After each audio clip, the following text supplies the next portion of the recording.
domingos, creo yo, si no me equivoco, pues hemos estado estudiando esta segunda advertencia de Jesús.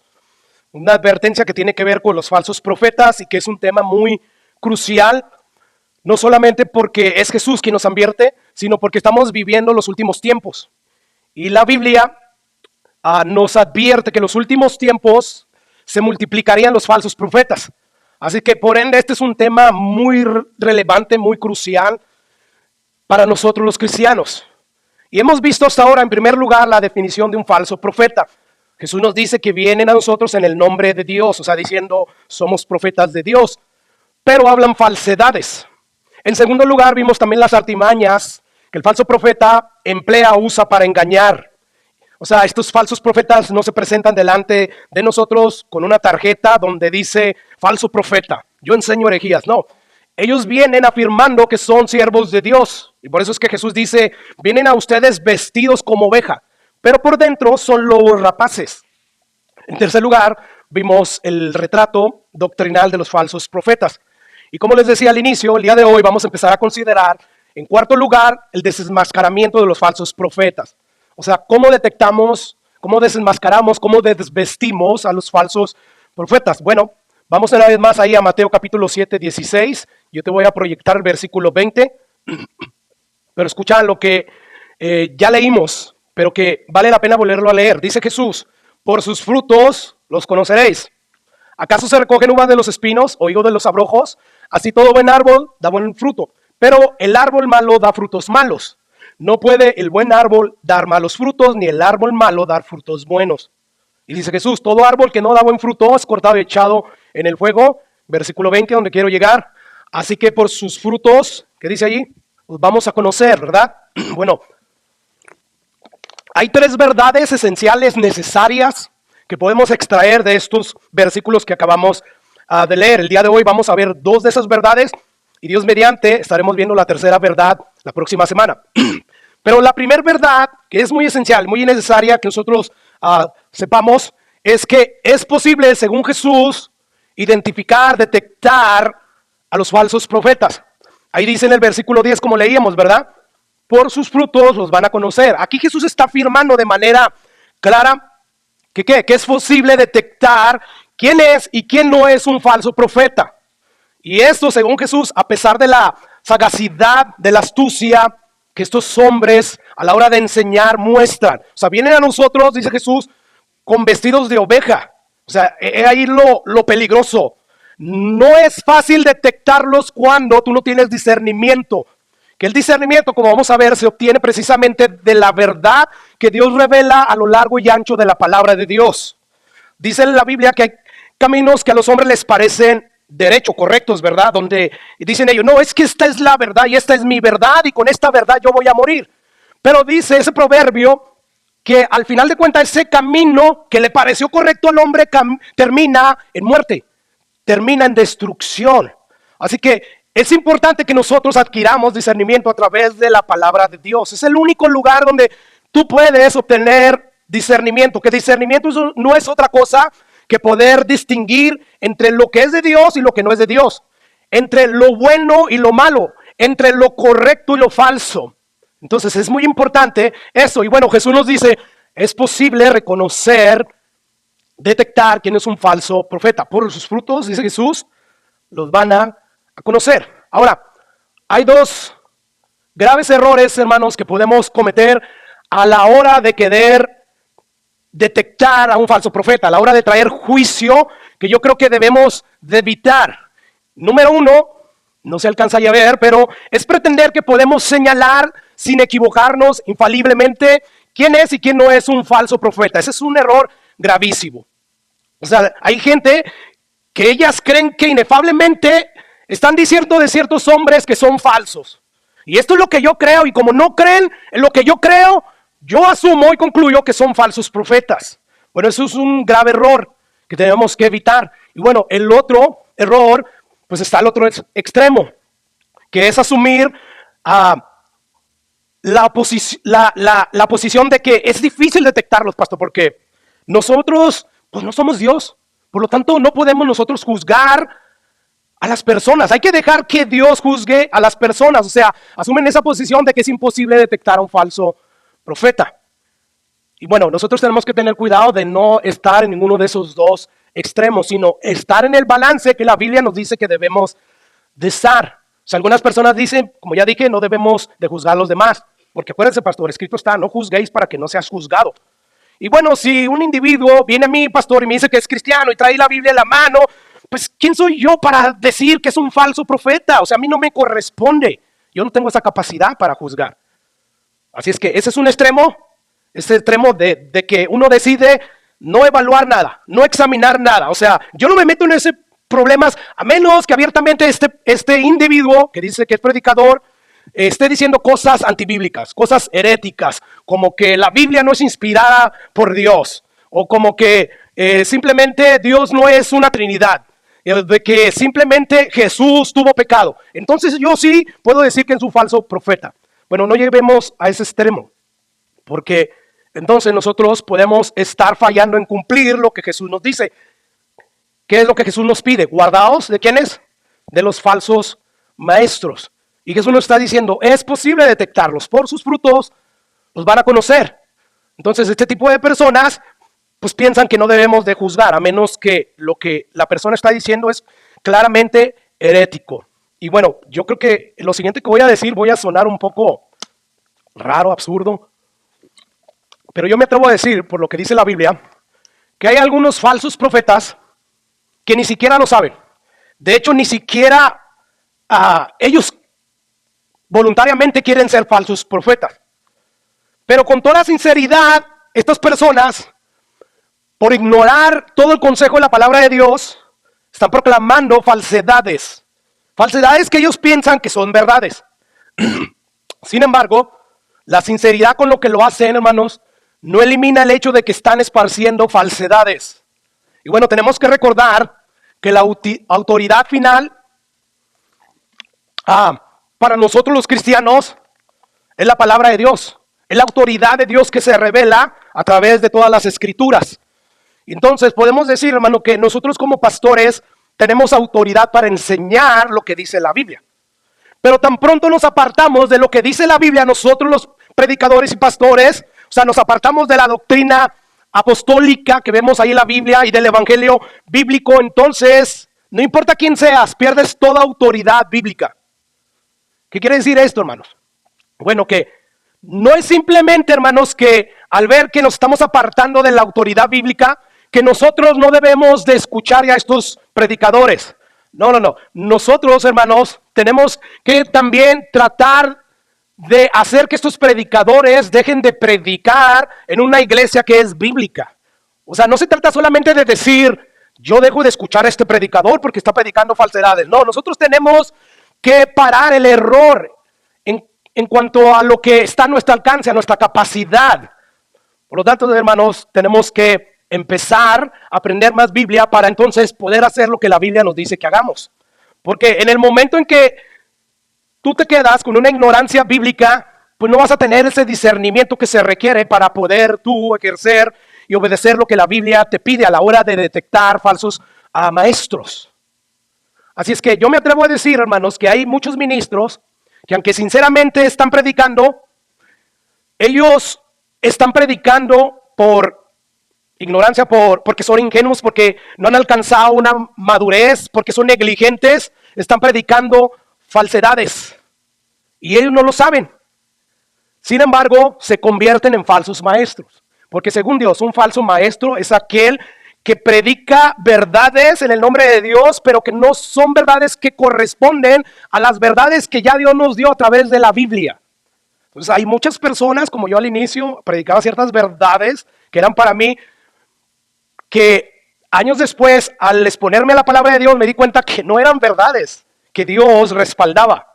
Entonces tuve que cambiar. Entonces yo me atrevo a decir que hay muchas personas, como yo al principio, que están proclamando ciertas verdades para ellos, pero que al ponerlas al lado de las verdades de Dios no corresponden y por lo tanto son falsedades.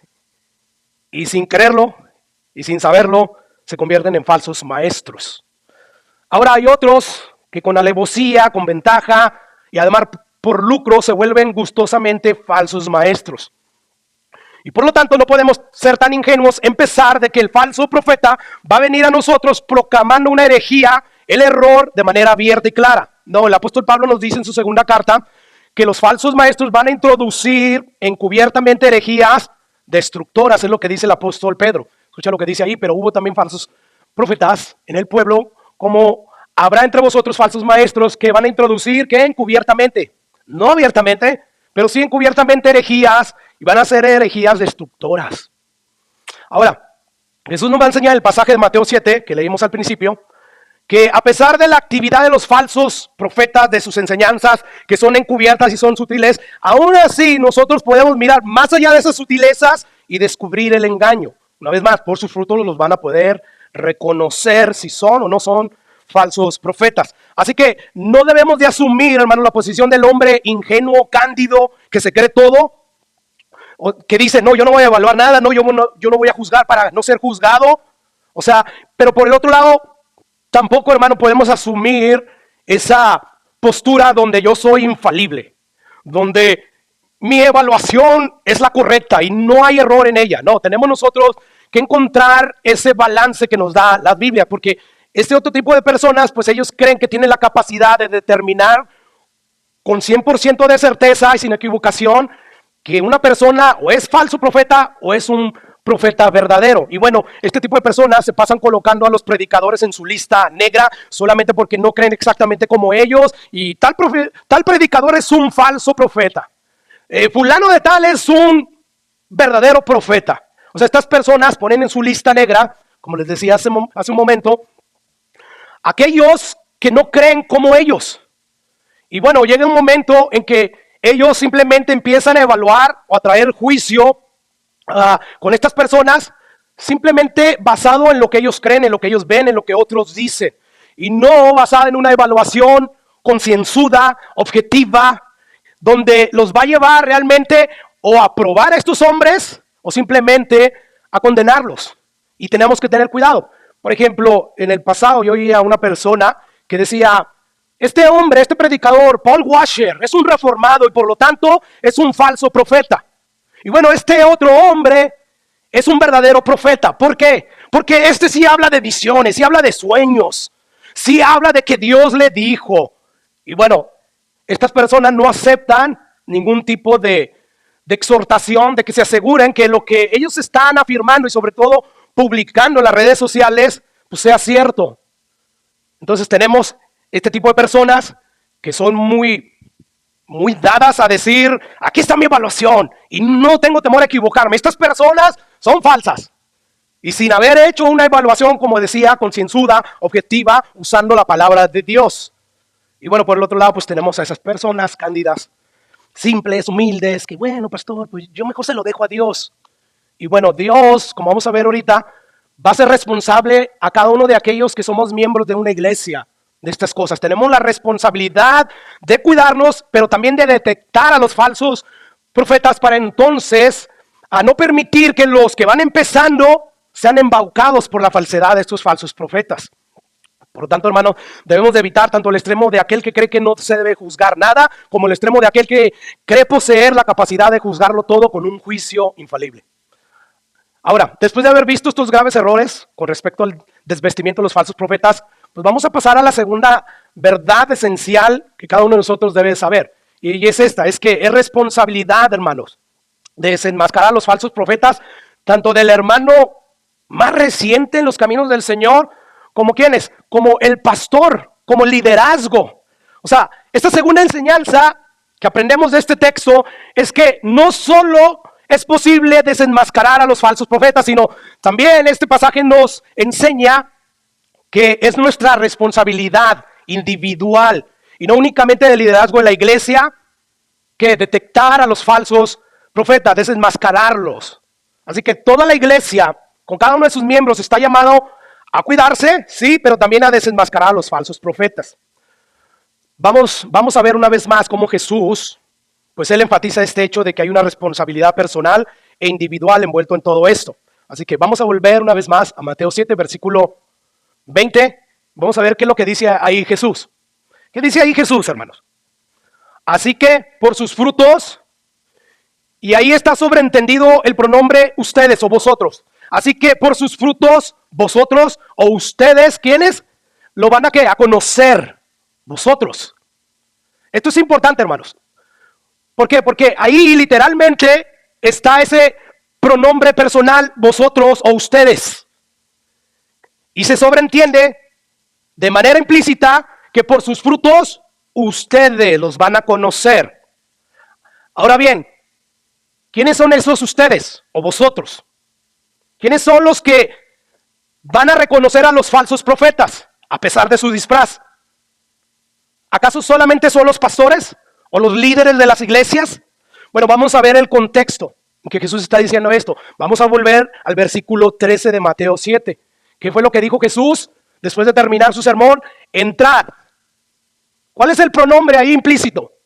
Sobreentendido, entrad ustedes o vosotros, ¿verdad? Eso es lo que está diciendo ahí Jesús. Por la puerta estrecha. Entonces, hermanos, ahora escuchen lo que dice el versículo 15. Recuerda, estamos viendo el contexto en que Jesús está diciendo, por los frutos ustedes o vosotros los van a conocer. ¿Qué dice ahí Jesús en el versículo 15? Guardados, ¿quiénes? Una vez más, ustedes, vosotros. ¿De quiénes? De los falsos profetas. Ahora, Jesús dice en el versículo 20, habiendo visto el contexto, regresemos ahí al versículo 20. Así que por sus frutos, ustedes, vosotros, los van a conocer. ¿Qué es lo que vemos pues aquí? Vemos que la responsabilidad de entrar por esa puerta, esa responsabilidad que tienen ellos mismos tienen la responsabilidad de guardarse de los falsos profetas. Y ellos mismos también tienen la responsabilidad de desenmascarar a los falsos profetas. Por lo tanto, podemos concluir que cada uno de nosotros debemos de mantenernos en guardia para no ser engañados, pero también debemos de mantenernos en guardia, hermanos, ¿para qué? Desenmascarar, cuando detectemos ya los falsos maestros, podamos nosotros advertirle al resto de la iglesia acerca de estos falsos profetas. Mire, si usted todavía no está convencido, vamos a dejar que la Biblia a través de otros pasajes venga y corrobore esta verdad que estoy diciendo. Romanos capítulo 16, versículo 17 al 18. ¿Qué dice ahí Pablo? Más les ruego, hermanos, les suplico, les imploro, no les ordeno, sino les suplico, les ruego. Y yo hago ahí una pregunta. ¿A quién se está dirigiendo el apóstol Pablo aquí? Pues a los hermanos, ¿verdad? Aquí no dice, les ruego pastores, les ruego diáconos, les ruego maestros de la escuela dominical. No lo dice ahí nada de eso. Ahí dice, les ruego hermanos. ¿Qué es lo que les ruega? Que se fijen, que tengan cuidado de todos aquellos que causan divisiones y tropiezo en contra de la doctrina. La doctrina no importa, pastor. De verdad. La doctrina tiene que ver con la verdad de Dios. Y es la verdad de Dios la que te hace libre. Es la verdad de Dios la que te salva. Es la verdad de Dios la que te corrige. Entonces, no seas un analfabeta bíblico al decir, la doctrina no importa. Lo que el pecador quiere es un abrazo, pastor. Es el amor. El amor definido por ti o el amor definido por Dios. Porque ¿qué es lo que dice Pablo acerca del amor? Que el amor todo lo puede, ¿verdad? Todo lo soporta, todo lo cree. Y dice Pablo, si tú haces cosas por el bien de los demás, aún dieras todo lo que tú tienes, déjame decirte que eso no es amor. Porque él dice, y no tienes amor, pues ya automáticamente Pablo está diciendo que eso no es amar a la manera que Dios quiere que ame. Eso es parte de mostrar un amor. Una parte de mostrar cómo amar, pero no es lo principal. Lo principal tiene que ver con el amor que Jesús mostró en la cruz del Calvario. Porque ese amor que Jesús mostró en la cruz del Calvario, al dar su vida en rescate por los pecadores, por los pecados de los pecadores, eso lo va a salvar a esas personas de una eternidad en condenación. Entonces, al final de cuentas, eso sí es amar. Entonces, necesitamos la doctrina, necesitamos toda la doctrina. Porque Pablo dice que toda la escritura es inspirada por Dios. Quiere decir que desde Génesis hasta Apocalipsis, todo eso Dios lo inspiró y por lo tanto es útil y beneficiosa para muchas cosas. Entre esas cosas, para enseñarnos, para instruirnos, para corregirnos, para redarguirnos, con el fin de que el hombre esté enteramente preparado para la buena obra que Dios espera de nosotros. Por lo tanto, ahí dice Pablo, fíjense en esas personas que causan divisiones, que menosprecian la doctrina. Y tal menosprecio, no lo andan diciendo ellos abiertamente, yo menosprecio la escritura. A mí no me gusta la escritura. pero no la predican en sus predicaciones, no de la manera en que debemos de nosotros exponer todo el consejo de Dios, de una manera exhaustiva, objetiva, sistemática, de tal manera que al pasar el tiempo nosotros vamos a poder ver toda la verdad de Dios que se manifiesta en su palabra. Así es que es importante la doctrina. Y es por eso que Pablo dice, ustedes hermanos, ustedes miembros de la iglesia, fíjense en los que causan divisiones y tropiezos en contra de la doctrina que ustedes aprendieron y apártense de ellos. Ay, se creen los muy, pastor. Para que el mundo vea que nos amamos, pastor, pues vamos a convivir con aquellas personas que difieren con nosotros. Pues qué bueno fuera que esas personas de las cuales nos apartamos diferían en asuntos secundarios. Pero son asuntos fundamentales que tienen que ver con la salvación del hombre. Ahí sí ya no podemos nosotros unirnos con ese tipo de personas. La Biblia es bien clara y nos dice, fíjense en ellos, apártense de ellos, de todas esas personas que traen divisiones y tropiezos en contra de la doctrina que ustedes han aprendido. Así que como podemos ver claramente, desenmascarar a los falsos profetas no es únicamente mi responsabilidad. La responsabilidad de cada uno de ustedes si se consideran miembros de la iglesia de Jesús. No, es que nomás los líderes, pastor, es que usted sí sabe. Bueno, yo sé porque me quemo las pestañas semana a semana. Y gloria a Dios por que eso sucede gracias al gran peso que yo tengo de responsabilidad, que un día yo le voy a dar cuentas a Dios de qué prediqué. De que si solamente domingo a domingo le daba la menor importancia a las prédicas y las hacía la y se va, o si verdaderamente yo usaba el tiempo debidamente para dar el alimento a cada uno de ustedes. O sea, ahí vemos muy claramente que es responsabilidad de cada miembro de manera particular y individual. Ahora bien, hermanos, antes de seguir adelante con esa tercera verdad que de hecho, como ya les dije al inicio, vamos a estar viendo o considerando la próxima semana, Dios mediante.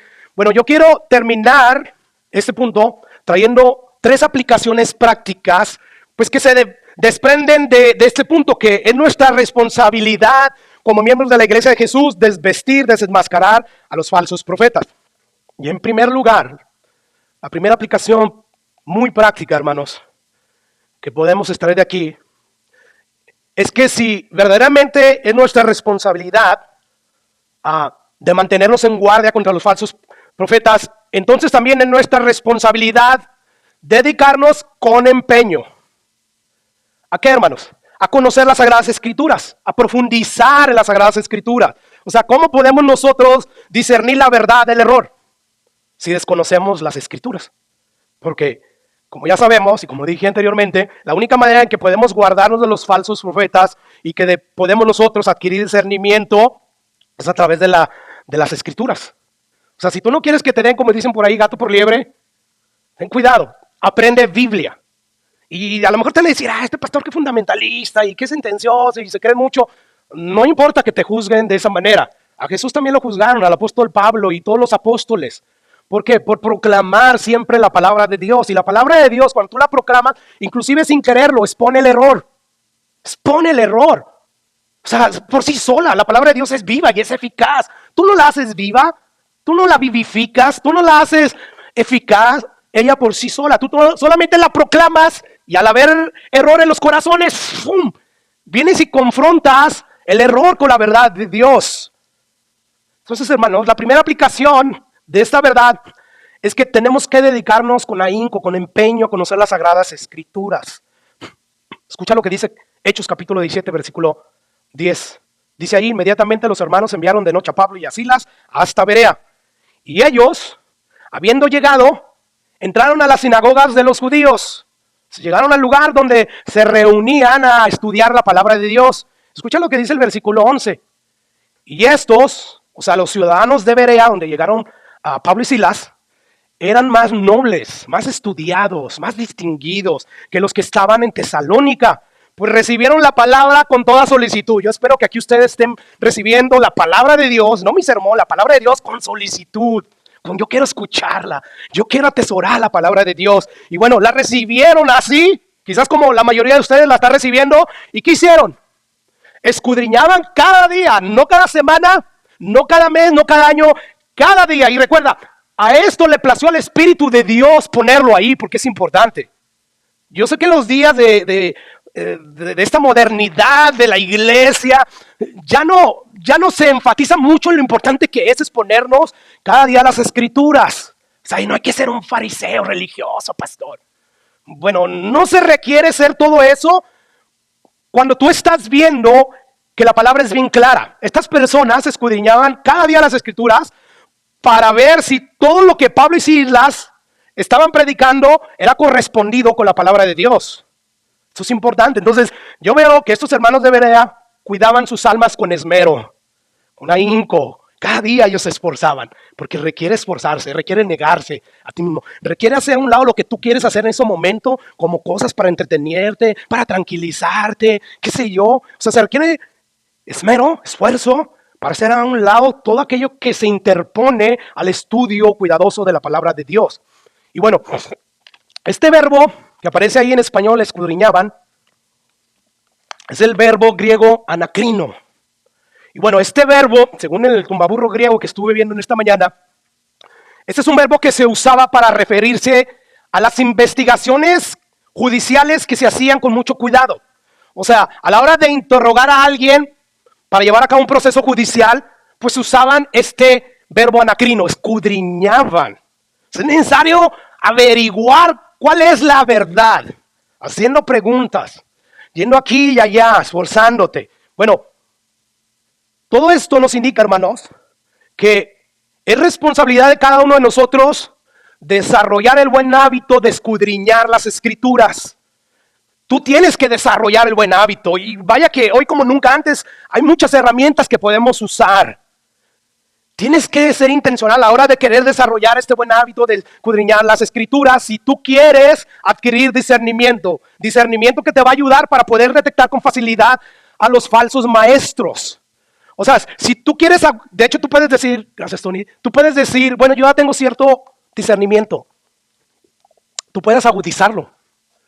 Tú puedes hacer que ese discernimiento sea rápido para penetrar en esa vestimenta falsa de los hombres, porque vienen a nosotros con apariencia de piedad. Por lo tanto, nadie tiene excusa. Tú puedes decir, es que yo alcancé un cierto conocimiento bíblico y me da eso discernimiento. No te quedes ahí. Las verdades de Dios, como dice Pablo en Romanos, son inexplorables, inescrutables. O sea, cada vez que tú vas aprendiendo cosas de Dios, cada vez hay más y más por explorar. Por lo tanto, hermanos, esfuérzate. Esfuérzate a desarrollar ese buen hábito de escudriñar la palabra de Dios. Y eso de adquirir el discernimiento, hará posible, hermanos, que a la medida que tú te estés sumergiendo en la palabra de Dios, pues puedas tú discernir y detectar lo falso de lo verdadero. Así es que esa sería la primera aplicación. Escudriña Biblia. Desarrolla ese buen hábito. Y la segunda es, por cuanto es nuestra responsabilidad mantenernos en guardia contra los falsos maestros y que además, para poder nosotros adquirir ese discernimiento, pues tenemos que estudiar Biblia. Bueno, también recuerda que necesitas depender del Espíritu Santo para no caer en el error, en la falsedad. Juan capítulo 16, versículo 13. Esa sería la segunda aplicación práctica. Necesitamos depender del Espíritu Santo para no caer en el error. Escucha lo que dice ahí Juan 16, versículo 13. Pero cuando venga el Espíritu de verdad, que aquí el Espíritu de verdad se está refiriendo al Espíritu Santo. Bueno, ese Espíritu de verdad, en ese momento, cuando Jesús todavía está en la tierra, antes de morir, les dice a sus discípulos, les conviene que yo me vaya, porque al irme, el Padre va a enviar al Paracletos, va a enviar al otro yo, al Espíritu de verdad, y como en aquel entonces todavía no se escribía ningún libro del Nuevo Testamento, les dice a sus discípulos, bueno, Él los va a guiar a toda verdad, Él les va a recordar todas las cosas que yo les enseñé, y Él los va a guiar a toda esa verdad. Entonces, note el balance de estas dos aplicaciones, hermanos, que hasta aquí hemos dado. Bueno, por un lado tenemos la responsabilidad individual ¿de qué? De estudiar la palabra de Dios, ¿verdad? De conocer las escrituras. Y en segundo lugar, o por el otro lado, debemos de depender del Espíritu Santo. O sea, no es una cosa o la otra, no, es una cosa y la otra. Necesitamos las dos cosas, el estudio de la Biblia y la dependencia del Espíritu Santo. Bueno, ¿y por qué estoy diciendo todo esto? Porque hay muchas personas muy racionalistas. Personas que les usa usar mucho su raciocinio, su inteligencia. Y bueno, estas personas llegan al punto de pensar que solo basta con aplicar el intelecto al estudio de las Escrituras y ya está. O sea, no necesito de la guía de Dios, del Espíritu Santo. De hecho, muchas personas no creen ni en el Espíritu Santo. O sea, según ella, su intelecto es suficiente para ser guiados a la verdad a través de la palabra de Dios. Y bueno, tenemos que decir que este es un extremo. O sea, hay cierta verdad aquí, pero está omitiendo la verdad de que dependemos del Espíritu Santo de Dios que mora en nosotros. Ahora, nos estamos refiriendo al Espíritu Santo bíblico, al que se revela aquí en la Biblia, porque hoy se habla de un Espíritu Santo, le pone el nombre de Espíritu Santo, que al compararlo con el Espíritu Santo bíblico te das cuenta que son muy distintos. O sea, este Espíritu Santo que se revela en la Biblia, Él viene y le da de nuevo valentía a los hombres para que proclamen la verdad de Dios, porque la verdad de Dios, al proclamarla se requiere valentía, porque ofende la palabra de Dios. ¿Qué fue lo que les dijo Jesús a sus discípulos? No se muevan de Jerusalén, yo acabo de resucitar, voy a ascender al Padre, me voy a ir, pero no se muevan de Jerusalén. Yo sé que ya entendieron para qué los llamé, para ir a predicar el Evangelio, y ahora creen porque me ven resucitado, ¿verdad? Pero no se muevan, porque van a recibir dunamis, poder. ¿Y qué fue lo que sucedió? Porque Jesús les dice, y entonces me serán testigos en Judea, en Jerusalén y en todas partes del mundo. ¿Qué fue lo que sucedió justo después de que llega el día del Pentecostés? Desciende el Espíritu Santo, Dios cumple la promesa que había dado a través de Joel, a través de otros profetas, derrama el Espíritu Santo, empezaron a hablar en lenguas y empezaron a predicar el Evangelio.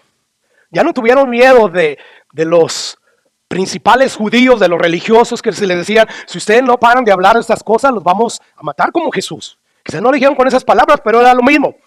Entonces, hermanos, el Espíritu que se revela en la Biblia es un espíritu totalmente diferente al día de hoy, al que se proclama en la mayoría de las iglesias.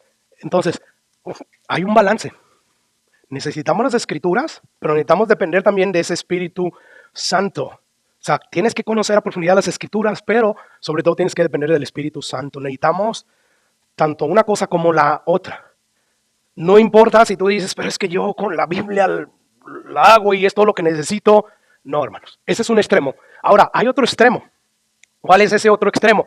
Bueno, están esos fanáticos sentimentalistas que todo es que siento, es que yo vi, y es que yo tuve un sueño.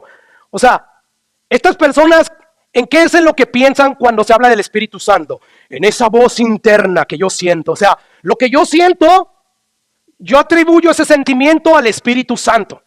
Y bueno, muchas veces esa corazonada o sentimiento que ellos vienen y dicen que es del Espíritu Santo contradice la verdad de Dios. Por lo tanto, esas personas, al ver que contradicen y ellos no se dan cuenta, pero otras personas vienen y les dejan saber, ellos hacen caso omiso de las Escrituras. Y ellos empiezan a decir cosas como, a mí anoche me dijo el Señor, a mí me hizo sentir en mi corazón el Señor y me reveló y el Señor puso en mi corazón, ¿verdad? Bueno, estas personas, hermanos, para nada tienen el buen hábito de estudiar la Biblia de manera exhaustiva y sistemática, como lo hacían los profetas. Dice Pedro en su carta que antes de que se revelara Jesús, los profetas del Antiguo Testamento, o sea, indagaban para ver de qué personas estaba hablando, o sea, hablando del Mesías. ¿Qué quiere decir esto, hermanos? Que esto de estudiar la Biblia se requiere hacerlo de manera exhaustiva, objetiva, sistemática. O sea, no es nada más abrir la Biblia y no leer el contexto en el pasaje que tú estás leyendo. La mayoría de estas personas que dicen, el Señor me dijo y leí la Biblia, nunca, o casi siempre nunca, para no decir nunca, casi siempre nunca leen el contexto del pasaje que ellos están leyendo. No saben ni qué carta es a veces. O sea, no saben el propósito por el cual, si es una carta del Nuevo Testamento, se escribió, desconocen muchas cosas y por consiguiente ellos terminan malinterpretando la palabra de Dios. Así que si queremos guardarnos de los falsos profetas, necesitamos la guía de la palabra de Dios, pero también necesitamos la ayuda del Espíritu Santo. Porque de hecho, como ya dije, ambas cosas van de la mano. O sea, el Espíritu Santo nos guía, pero precisamente a través de la palabra de Dios. Porque ¿cómo vas a poder tú discernir o distinguir si ese sentimiento que tú tienes viene de Dios o es de ti mismo?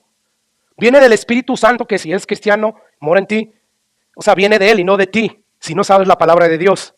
No, el Espíritu Santo siempre nos guía precisamente a través de la palabra de Dios. Y bueno, mire, vamos a ver cómo Pablo, hablando de la armadura de Dios en Efesios 6:17, pues él señala las Escrituras como la espada del Espíritu Santo. Escucha lo que dice ahí. Dice Pablo, y tomar el yelmo de la salvación y la espada del Espíritu, que es que, hermanos, o sea, Pablo nos está dando la interpretación. Yo no le estoy diciendo, esto es lo que significa la espada del Espíritu, es la palabra de Dios. No, ahí está ya la interpretación, bien clara, ¿verdad? Así que pregunta, ¿cuál es el instrumento que usa el Espíritu Santo? La palabra de Dios. Entonces, pregunta, ¿qué pasa cuando no conocemos la palabra de Dios? Pues simplemente no tenemos esa arma para defendernos de los engaños del falso profeta. Entonces el falso profeta llega con sus grandes frutos cuánticos de gente que lo sigue y porque canta bonito y porque hizo milagros según la persona que está diciendo que tenía tal enfermedad y que ya no la tiene. Pues como tú no conoces la palabra de Dios, que es la espada del Espíritu, pues te embauca todo lo que dijo ese hombre y das por sentado que definitivamente ese hombre viene de Dios. Y bueno, es por esta razón que muchos supuestos cristianos son incapaces de detectar que los predicadores que ellos mismos escuchan son falsos profetas, por el hecho de que desconocen todo el consejo de Dios. Así que podemos concluir por este pasaje que pedirle a Dios por dirección directa al Espíritu Santo, menospreciando el estudio, y digo serio y profundo, exhaustivo, sistemático de la Biblia. Si estas personas están así, son personas sentimentalistas, son unos fanáticos. Para ellos es pura emoción, puro misticismo, puro entusiasmo, puro delirio, como dijo alguien. Así que debemos de guardarnos del racionalismo, pero también debemos de guardarnos del fanatismo irracional y sentimentalista. Y para poderlo hacer, pues necesitamos de la asistencia del Espíritu de Dios que nos guía a través de las Escrituras a toda la verdad. De lo contrario, no vamos a poder guardar nuestras almas de lo que es el error y el engaño. Y como decía al inicio, hoy más que nunca necesitamos conocer las Sagradas Escrituras. Si queremos tener esa asistencia del Espíritu Santo y que sea eficaz. Porque, mire hermanos, si en los tiempos de Jesús, de hecho, antes de los tiempos de Jesús, en el Antiguo Testamento ya había falsos profetas. Bueno, en los tiempos de Jesús todavía había más. Y Jesús da esa advertencia, tengan cuidado de los falsos profetas. ¿Por qué? Porque vienen a ustedes con vestidos de oveja, de que son de Dios, pero por dentro son lobos rapaces. Por lo tanto, agudicen su discernimiento a través de mi palabra, porque es mi palabra lo que los va a ayudar a poder distinguir a estas personas. Entonces, si antes ya había falsos profetas, imagínense hoy en día, hermanos. Hoy en día, hermanos, con la facilidad de los medios masivos de comunicación que hoy tenemos. O sea, hoy día recibimos como nunca antes un bombardeo que viene lleno de falsedad a través, vamos a decir, de 8, que fue los que yo pude contar, a través de 8 medios de comunicación, a través de 8 industrias principales de medios masivos. Número 1, los libros, ¿verdad? El internet, las revistas, las películas que están adoctrinando hoy a nuestros hijos, sobre todo hoy en día, ¿verdad? Bueno, están todas esas cosas, los periódicos, la radio, la música. Hoy, o sea, bien claramente las líricas que escuchamos, sobre todo de esas canciones se me va ahí de perreo, de rap, todas esas cosas, contienen un contenido tan terrible, tan inmoral, que ya lo aceptamos, ¿verdad? La televisión. Y bueno, aparte de esto, las redes sociales. Y yo creo que es ahí donde los falsos profetas hacen más daño. O sea, ¿cuánto necesitamos hoy la asistencia del Espíritu Santo? O sea, es de suprema importancia esto. Tener al Espíritu Santo bíblico, pero para poder nosotros conocer a ese Espíritu Santo necesitamos conocer las Escrituras que Él mismo inspiró. Y eso es todas. Por eso cuando Dios dice que meditemos de día y de noche en su palabra, no es una exageración, hermanos. Mira, aquellos que, porque ya llegamos a una vejez de nuestra vida, donde ya estamos llegando a los 50 y ya de los 50 abajo, ahora de los 50 para abajo, ahora sí uno empieza a tener, ¿verdad?, las consecuencias de cómo tratamos nuestro cuerpo. O sea, ya las enfermedades empiezan a verse ya más palpables, ya nos duelen más las cosas, pues nos estamos cuidando, ¿verdad? Pero esto es lo que me pasa a mí, yo no sé a ustedes. Y esto aplica en cualquier área de tu vida. En el momento que yo dejo de crear conciencia a mi mente de todas esas cosas que yo como y que hacen mal a mi cuerpo, en ese momento yo empiezo a comer el azúcar, empiezo a comer cosas que yo sé que vienen y perjudican mi cuerpo físico. O sea, eso de apartarte de esas verdades te llevan tú a empezar ya a hacer cosas que esas verdades te dicen que no hagas. Bueno, lo mismo pasa con la palabra de Dios. Si tú dejas de meditar, como la Biblia te pide que medites en la palabra de Dios, tú empiezas a olvidar las cosas más importantes. Por lo tanto, hermanos, esto de que Dios nos diga de que constantemente meditemos, escudriñemos la palabra de Dios como lo debería, que cada día escudriñaban, ¿verdad? Para ver si todo lo que se enseñaba correspondía con la palabra de Dios. Todo esto, hermano, no es una exageración. Y nosotros tenemos que darnos a la tarea de conocer cada vez más y más la palabra de Dios, sobre todo porque tenemos todas estas cosas que nos están bombardeando, todos estos medios. Así que, ¿cuánto necesitamos hoy la asistencia del Espíritu Santo? ¿Cuánto necesitamos hoy conocer el Espíritu Santo bíblico que se revela a través de toda la palabra? Y yo quiero, ya para terminar, dejar algo bien importante, que dicho sea de paso, yo quiero meter este punto. ¿Cuál es el propósito de Dios, del Espíritu Santo, al guiarnos a toda verdad? ¿Es llenarnos de conocimiento? ¿Es llenarnos de discernimiento? Sí, ¿verdad? Pero hay un propósito principal por el cual Dios nos guía a la verdad. ¿Cuál es ese propósito principal? Bueno, Dios quiere que crezcamos en santidad a través de la palabra, a través de la verdad. Mira lo que dice Juan capítulo 15, versículo 3. Jesús le dice a sus discípulos lo siguiente. Dice ahí Jesús, ya ustedes están limpios. Ahora, ¿por medio de qué es que ya los discípulos están limpios? Y lo dice ahí Jesús, por la palabra que os he hablado. O sea, la palabra de Dios limpia, santifica, transforma. No solamente te llena de conocimiento y no solamente te da discernimiento, que te da la capacidad de discernir entre lo que es de Dios y lo que no es de Dios. La palabra de Dios limpia. O sea, ahí Jesús no dice, ya ustedes son más inteligentes por la palabra que les he hablado. No, aquí dice, ya ustedes son limpios. Hay personas que estudian la palabra de Dios con el afán de tener más conocimiento y que a la hora de estar hablando, o sea, quieren que al estar hablando con tanto conocimiento amplio de la palabra de Dios, la gente se quede admirado y asombrado. Pero no dejan que la palabra de Dios transforme sus vidas. La palabra de Dios está ahí, sí, para darnos discernimiento, pero transformarnos también, santificarnos, apartarnos de la maldad. Escucha lo que dice Jesús más adelante, orándole a su Padre. Le dice ahí Jesús a su Padre, Padre, santifícalos, límpialos, hazlos más como tú, apártalos del mal en tu verdad. Tu palabra es verdad. Efesios 5, 25 al 26. Dice ahí Pablo, maridos, amen a sus mujeres, así como Cristo amó a la iglesia y se entregó a sí mismo por ella. ¿Para qué, Pablo? ¿Para qué Cristo se entregó por ella? Para santificarla, y escucha lo que dice, habiéndola purificado en el lavamiento del agua por la palabra de Dios. ¿Te das cuenta? La palabra de Dios, más que darte discernimiento para poder distinguir entre lo que es de Dios, lo que no es de Dios, la palabra de Dios te limpia, te santifica, te aparta del pecado. Así que vemos que la palabra de Dios es el instrumento que Dios usa a través de su Espíritu Santo, no solamente para guiarnos a la verdad, sino también para santificarnos. Ahora, una tercera aplicación en esta enseñanza y terminamos. ¿Cuál es esta tercera aplicación?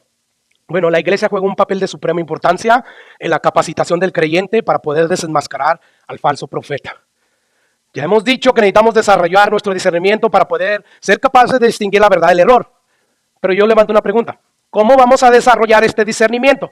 Bueno, por un lado ya vimos que es a través del estudio personal exhaustivo de las Escrituras en dependencia del Espíritu Santo. Pero, según la Biblia, también necesitamos la instrucción que recibimos a través de la iglesia, a través de los pastores y maestros que Dios propuso poner en su iglesia. Escucha lo que dice 1 Timoteo, capítulo 3, versículo 14 al 15. Dice Pablo ahí, esto te escribo, aunque tengo la esperanza de ir pronto a verte, para que si tardo sepa cómo debes de conducirte en la casa de Dios. Y escucha lo que dice ahí, que es la iglesia del Dios viviente. ¿Sí? La casa de Dios es la iglesia del Dios viviente, columna y baluarte ¿de qué? De la verdad. ¿Dónde está la verdad? Sí, en las Sagradas Escrituras, pero en la iglesia. Dios estableció la iglesia. Sí, Dios estableció ciertamente apóstoles, ¿verdad? Profetas, evangelistas, maestros y pastores para la edificación de la iglesia. Es ahí, en ese lugar. Es en esa hora donde Dios, porque en la iglesia, ahí es columna y baluarte de la verdad, es ahí en ese momento donde Dios usa la exposición de su palabra dada por el predicador para edificarte, para hacerte crecer, para madurar. Pero en la iglesia donde se predica todo el consejo de Dios. Porque lo que hace madurar, lo que transforma, es todo el consejo de Dios. Y no nada más ciertas verdades, aquí y allá. No, necesitamos todo el consejo de Dios. Entonces dice ahí Pablo que la iglesia es columna y baluarte de la verdad.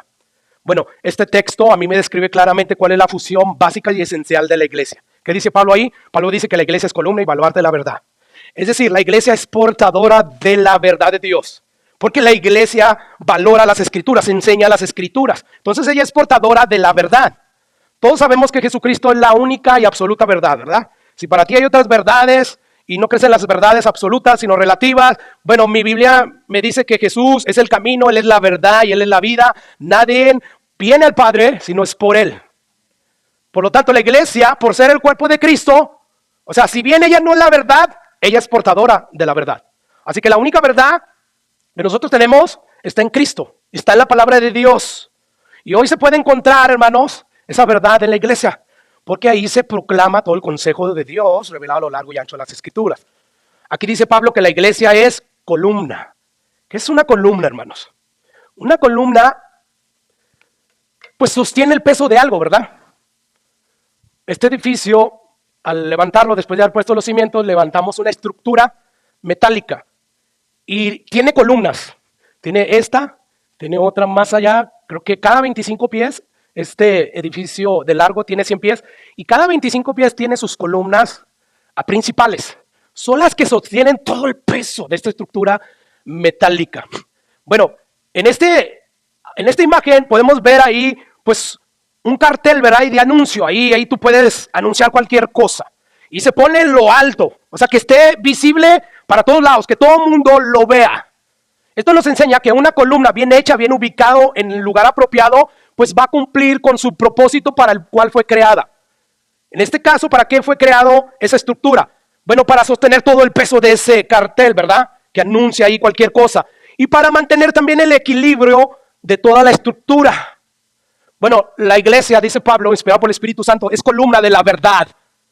Sobre ella cae todo el peso de la responsabilidad de que la verdad se mantenga en pie en lo alto.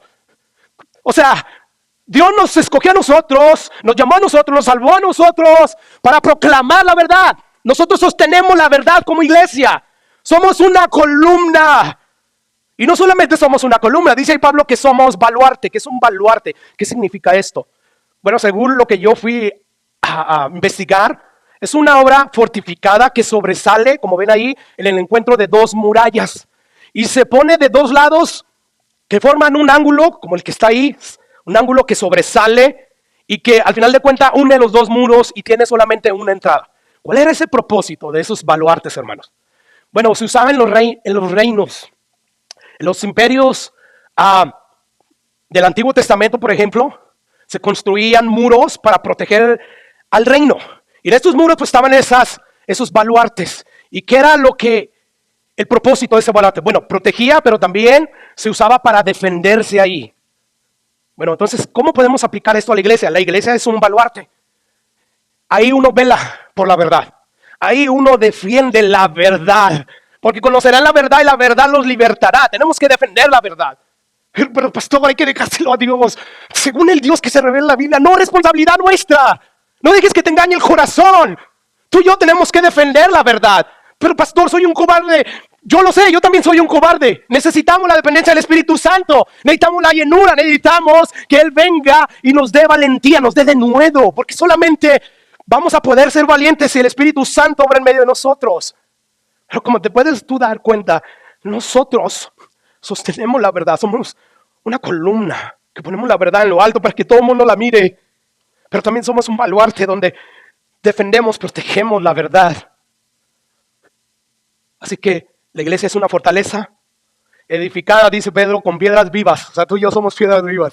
Dios está construyendo la iglesia, el nuevo templo. Ya no un templo hecho de manos, sino un templo hecho por el Dios mismo, donde su mismo espíritu va a habitar en él. Tú y yo somos piedras vivas. Cristo es la misma piedra fundamental, angular. Así es que somos un baluarte, por así decirlo.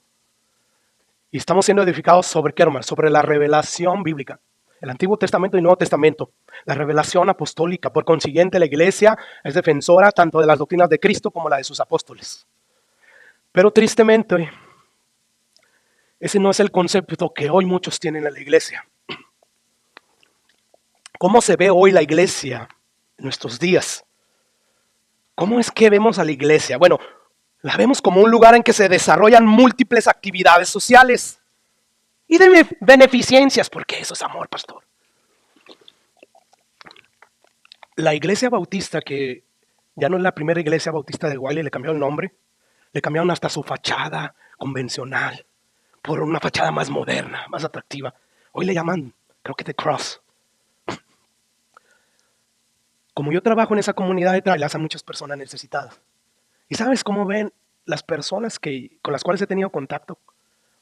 ¿Cómo ven esa iglesia? Como una iglesia que hace actividades sociales y que beneficia a la comunidad. Y eso es bueno.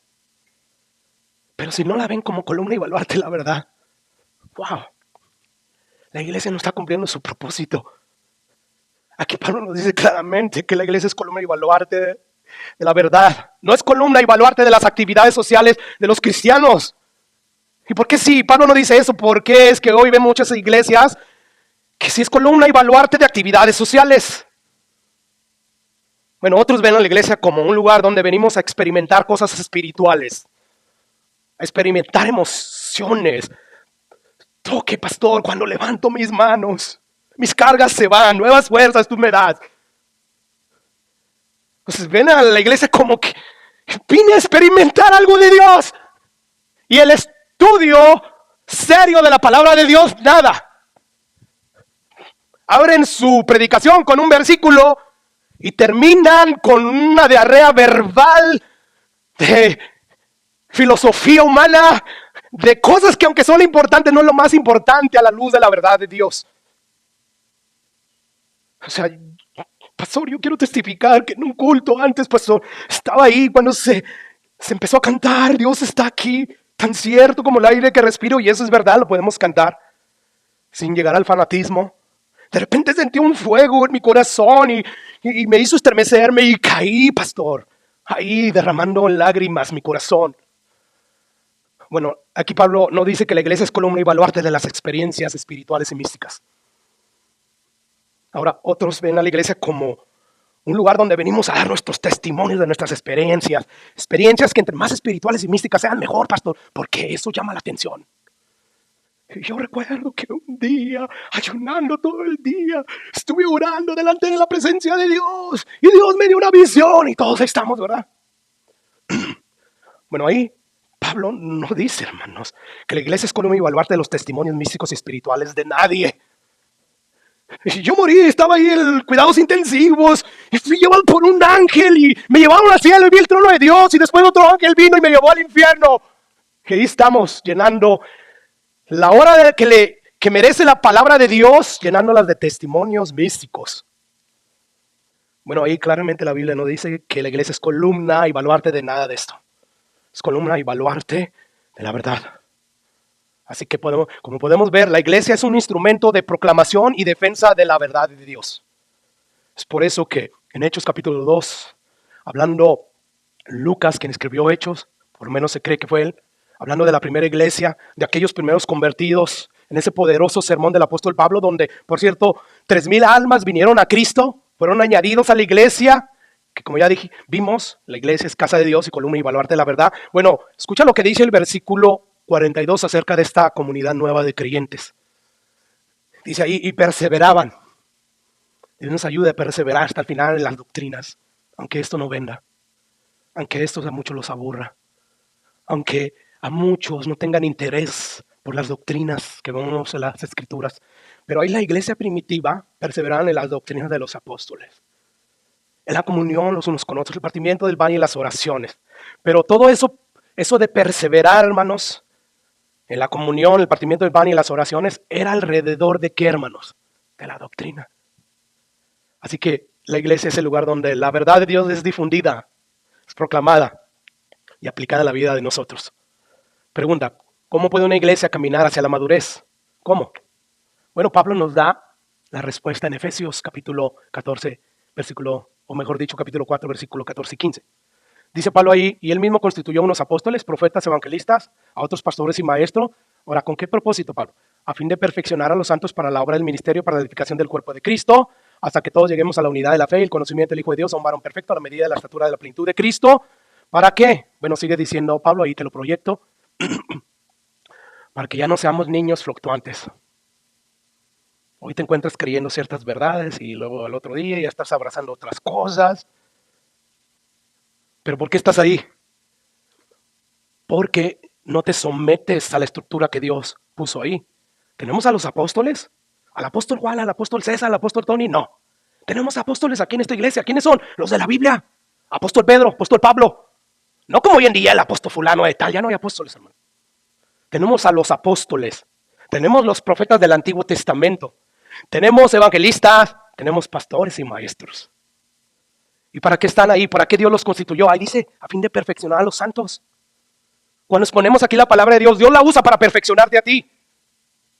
Con usted, pastor, la universidad fue, se le van las cabras, pastor. Amén. A pesar de nuestras insuficiencias, nuestras imperfecciones, Dios nos usa. Y sigue diciendo ahí, para la edificación del cuerpo de Cristo, hasta que todos lleguemos a la unidad de la fe y el conocimiento del Hijo de Dios, a un varón perfecto, a la medida de la estatura de la plenitud de Cristo, para que ya no seamos niños fluctuantes llevados por donde quiera de todo viento de doctrina, por estratagemas de hombres que para engañar emplean con astucia las artimañas del error. Y noten ahí, hermano, lo siguiente, sino que siguiendo la verdad en amor, ¿verdad? Crezcamos en todo. ¿Te das cuenta? Esta es la única manera en que, según Dios, el Dios bíblico, la iglesia camina hacia la madurez. Que hemos visto hasta hoy y ya oramos. Bueno, hemos visto en este pasaje de Mateo 7, en primer lugar, que es posible reconocer a los falsos profetas a pesar de sus sutilezas y engaños.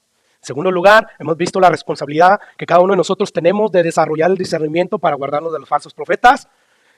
Pero este pasaje, Mateo 7, también nos enseña esa tercera verdad esencial, y es que el medio a través de lo cual los falsos profetas pueden ser descubiertos a través de que la Biblia, pero en dependencia del Espíritu Santo. Así que vamos a orar. Yo te voy a pedir que inclines tu rostro.